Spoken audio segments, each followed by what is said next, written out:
नमस्कार दोस्तों, आपके अपने चैनल घरोंदा में बहुत बहुत स्वागत है। जैसे कि आप सब जानते हैं कि आज अष्टमी है और कल रामनवमी है। रामनवमी यानी कि राम का जन्मदिन है। रामनवमी के दिन भगवान राम का जन्म हुआ था, तो इसलिए हम इसे रामनवमी बनाते हैं। भगवान कृष्ण और भगवान राम दोनों के जन्म ही 12 बजे हुए हैं, पर भगवान राम का जन्म दिन में 12 बजे हुआ है और कृष्ण जी का जन्म रात को 12 बजे हुआ है। तो रामनवमी पर हम पूजा करते हैं, मैं उसकी आपको थोड़ी सी विधि बताना चाहूँगी। इस समय हमें दिन में 12 बजे पूजा करनी चाहिए। अपने घर में अगर हम हो सके तो खीर बनानी चाहिए। यदि हम खीर ना बना सके तो बाजार से हम कोई भी मिठाई ला सकते हैं। तो हमें पहले भगवान राम जी का को स्नान कराकर उनको तिलक लगाए, उनको चावल लगाए, पुष्प अर्पित करें और भोग लगाए। और जो कि उनके जो स्तुति है, जब राम जी जन्म लिया था, तो ये रामायण में तुलसीदास जी ने बहुत ही अच्छी स्तुति की है, हमें वो करनी चाहिए, जो मैं आपके समक्ष अभी प्रस्तुत करूँगी। तो ये रामायण में बाल कांड है, जैसे कि हमारे अलग अलग कांड है। शुरू में जो बाल कांड आता है उसका 192 जो हुआ है, मैं उसको आपको अर्थ सहित समझाऊंगी कि ये कैसा है। यदि आपको अच्छा लगे तो इसे ज़रूर लाइक कीजिएगा। यदि मुझमें समझाने में कोई कमी रह जाए तो आप कमेंट करके मुझे ज़रूर बताएं कि क्या कमी थी। तो दोस्तों, ये है भय प्रगट कृपाला दीन दयाला कौशल्या हितकारी हर्षित महतारी मुनि मनहारी अद्भुत रूप विचारी लोचन अभिरामा तनु घन श्यामा निज आयुध भुजचारी भूषण बनमाला नयन विशाला शोभा सिंधु खरारी। तो दोस्तों, इसका अर्थ है भय प्रकट कृपाला दीन दयाला कौशल्या हितकारी। इस दीनों के दयाल, सारे भय को दूर करने वाले कौशल्या के हित के लिए भगवान प्रकट हुए हैं, भगवान जन्म ले रहे हैं। हर्षित महतारी मुनि मनहारी अद्भुत रूप विचारी, जो कि मुनियों के मन को भी हर लेते हैं, यानी कि उनका मुख इतना सुंदर है या इतने दिव्य रूप में है कि वो मुनियों को भी अपनी ओर आकर्षित कर लेते हैं। हर्षित महतारी मुनिमन अद्भुत रूप विचारी, उनका रूप एक अद्भुत है जिसकी आप वर्णन नहीं कर सकते, और वो किसी भी संयम वाले पुरुष के मन को भी हर लेता है। लोचन अभिरामा तनु घन श्यामा निज आयुध भुजचारी, उनके जो नयन हैं वो बहुत बड़े हैं। लोचन अभिरामा तनु घन श्यामा, जो उनका शरीर है वो श्याम वर्ण का है। निज आयुध भुजचारी, उनके 4 भुजाएं हैं और चारों में उन्होंने अलग अलग आयुध ले रखे हैं, यानी कि एक में धनुष बाण ले रखा है, एक में चक्र ले रखा है, एक में शंख ले रखा है और एक में कमल का फूल ले रखा है। भूषण बनमाला नयन विशाला शोभा सिंधु खरारी, उन्होंने उनके बहुत सारे वन माला पहन रखी है, यानी फूलों की माला पहन रखी है, बहुत सारे आभूषण पहन रखे हैं। नयन विशाला, यानी कि उनके जो नया आंखें हैं वो बहुत बड़ी बड़ी हैं। शोभा सिंधु खरारी, इस प्रकार की शोभा के समुद्र और राक्षसों, उस प्रकार की शोभा से उस राक्षसों को मारने के लिए प्रकट हुए हैं। कह दुई कर जोरी स्तुति तोरी के विधि करो अनंता माया गुण ज्ञानातीत अमाना वेद पुराण बनंता। कह दुई कर जोरी स्तुति तोरी के विधि करो अनंता, तो उसमें कौशल्या जी कह रही है, मैं आपकी दोनों हाथ जोड़कर स्तुति किस प्रकार से करूं। माया गुण ज्ञानातीत अमाना वेद पुराण बनंता, आप माया जिसे कहते हैं धन दौलत, गुण और ज्ञान, इन सब से आप बहुत ही परे हो। आप तो वेद और पुराणों से रहित हो, आपके अंदर तो वेद और पुराण खुद ही है। आप माया गुण ज्ञान इन तीनों से परे हो, मैं आपकी किस तरह से स्तुति करूं। करुणा सुख सागर सब गुण आगर जय गावहि श्रुति संता तो मम हित लागी जन अनुरागी भ्यो प्रगट श्री कंता। करुणा सुख सागर, आप दया के सागर हो। सब गुण आगर, आप गुणों का धाम हो। जे गावे श्रुति संता, जिसमें आपके जो गुण ज्ञान है वो सारे के सारे साधु संत गा रहे हैं।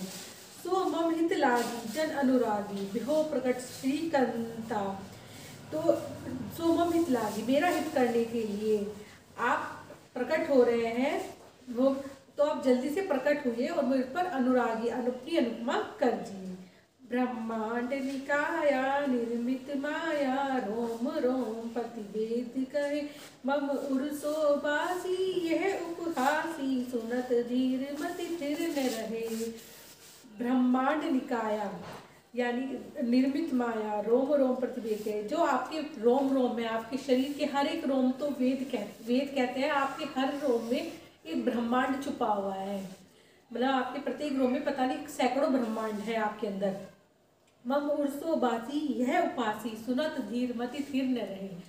आप मेरे गर्भ से जन्म लेंगे यह सुनकर तो किसी को भी हंसी आ जाएगी, कोई भी आदमी इसको मतलब उसको नहीं समझ पाएगा कि जिसके अंदर सैकड़ों ब्रह्मांड छिपे हैं वो किसी के गर्भ से कैसे उत्पन्न हो सकता है।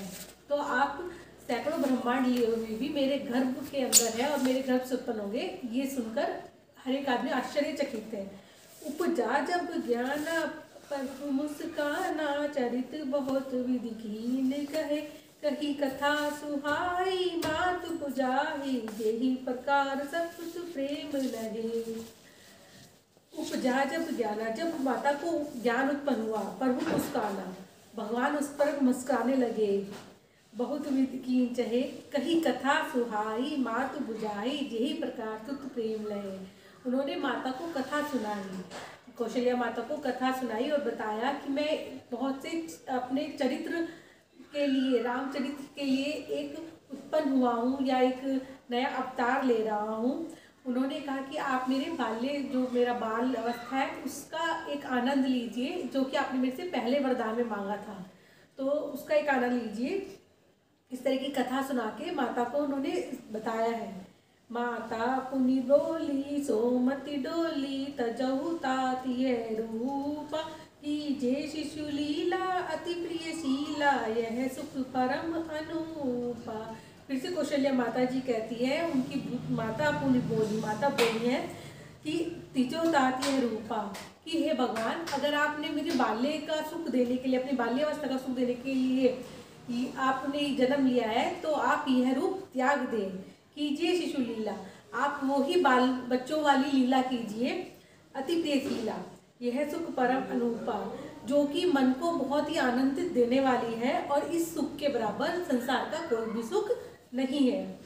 सुनी वचन सुजाना रोदन ठाना होई बालक सुरभूपा यह चरित जगावई हरिपद पावे तेने परिभव कूपा। माता के वचन सुनकर, सुनी वचन सुजाना रोदन ठाना होई बालक सुरभूपा, जो ये श्री राम जी हैं उन्होंने रोना शुरू कर दिया बच्चों की तरह और अपना बाल स्वरूप निकाल लिया। मतलब वो जो उन्होंने 4 भुजा के साथ हुए थे उसको त्याग कर एक बाल स्वरूप में आ गए और बच्चों की तरह रोने लग गए। तो तुलसीदास जी कहते हैं ये जो चरित गाता है, यह चरित जे गावे हरिपद पावे तेन परिभव कूपा, यह जो चरित गाता है, ये जो जन्म की ये गाता है छंद, उसको भगवान का पद प्राप्त हो जाता है और ये भी कभी भी मरण मृत्यु के, जन्म मृत्यु के भूप मतलब कूप यानी कि कुएं में, संसार रूपी कुएं में नहीं गिरता, अर्थात उसको मोक्ष प्राप्त हो जाता है। विप्र धेनु सिर संत हित लीज मनुष्य अवतार निज इच्छा निर्मित तनु माया गुण गोपार। विप्र ब्राह्मण, धेनु यानी कि गाय, सूर्य देवता, संत यानी कि जो संत लोग होते हैं, उसके लिए भगवान ने अवतार लिया है, जो निज इच्छा निर्मित तनु माया गुण गोपाल, आपने अपनी इच्छा से ही अपना शरीर बनाया है, आप तो माया गुण और इंद्रियों से परे हैं। तो हे प्रभु आपने ये अवतार लिया है, इसके लिए आपका बहुत बहुत धन्यवाद। तो दोस्तों हमें ये जरूर पढ़ना चाहिए, आप 12 बजे कर सके, दिन के 12 बजे, तो ये जरूर करिए। ये रामायण में बाल्यकांड में है, 192 ये दोहा है 190, तो आप इसे जरूर पढ़ें और इसके बाद आप या तो रामायण जी की आरती करें या भगवान राम की आरती करें। जो कि मैं एक कर रही हूँ श्री रामचंद्र कृपालु भजमन। ये आपके पास अगर रामायण नहीं है या वो है तो आप नेट से भी उसे अपलोड कर सकते हैं।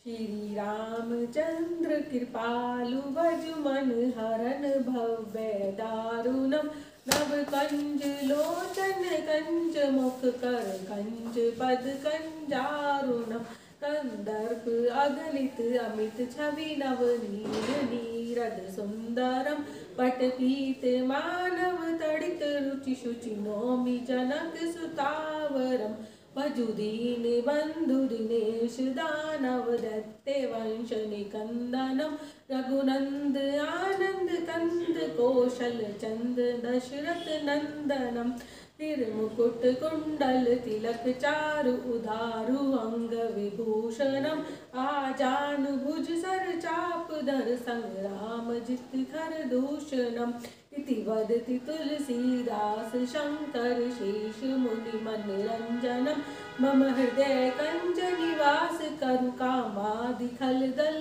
गंजन मनुजाहि राचेहु मिले ही सोबरु सहज सुंदर सांवरो करुणा निधान सुजान सीलु सनेहु जानत रावरो ही बाती कोरी असीस सुनिसी हित सिए अरुषि अली तुलसी भवानी पूजी पुनि पुनि मुदित मन मंदिर चली। दोस्तों ये वैसे स्तुति जब सीता जी मंदिर जाती हैं माता से आशीर्वाद लेने के लिए धनुष कांड से पहले तब की है, लेकिन इसे आप या तो रामायण जी की आरती कर लीजिए या ये राम स्तुति कर लीजिए, दोनों ही स्तुति राम की ही है। तो मैं आशा करती हूँ कल आप भी भगवान को प्रसाद जरूर लगाएंगे। यदि आपको दिन में 12 बजे मौका ना मिले तो आप सुबह ही भगवान राम को यह स्तुति कीजिए भय प्रकट के पाला, और उसके बाद आरती कीजिए और भगवान का आशीर्वाद आपको भी मुझे भी हम सबको ज़रूर ज़रूर मिले और हमारा घर बीमारियों से बचा रहे। यदि हमारे घर में बीमारी घुस गई है तो वो जल्दी से जाए, इसी आशा के साथ मैं इस वीडियो को समाप्त करती हूँ। आप मेरे चैनल को ज़रूर सब्सक्राइब कीजिए यदि आपने नहीं किया है। यदि आप कुछ और भी मेरे चैनल पे देखना चाहते हैं तो उसके लिए मुझे कमेंट ज़रूर करें। धन्यवाद।